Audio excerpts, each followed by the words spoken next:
If someone doesn't have a family when they die, it all depends where they die. If they die in hospital, the bereavement office will go to that person's address, usually 2 people. They gain access to their property and they will look for anything within the property, either a will, an address book that maybe has contact details. So they'll do full due diligence before they actually declare that this person has nobody to do their funeral. Once that's established, the hospital trust pays for that person's funeral because they died in the hospital. Then it's given to a funeral director and a full funeral is done as normal. It is publicly announced, so if there are friends, that want to attend, people can attend.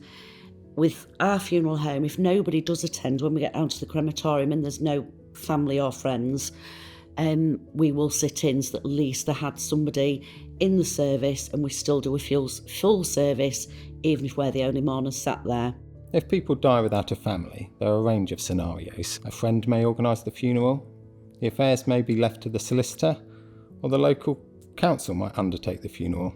We work with our local council to provide welfare funerals for those who don't have the means to pay for their own. We feel that it's really important, although we don't make any money from this, to give everyone a dignified send-off. A big question is what happens if somebody doesn't have any family when they pass away, and how can a funeral be arranged? And there's 2 answers to that, really. The first is that if there genuinely is no family and there's nobody that would be in a position to arrange a funeral, then local authorities, councils will have contracts with funeral directors. They will be able to arrange a funeral. And even though it will be a simple funeral, it will always be dignified. Any neighbours or friends that want to attend will be allowed to attend, and if they want to actually be involved. And we're aware of a lady who was very well known at her church, who was very well loved, but who didn't have any family. And she passed away very suddenly earlier this year. And in fact, that church have rallied round to provide the funeral. And they've had to wait for a bit because the council have had to do their normal processes of trying to find any family to see if they would want to do the funeral.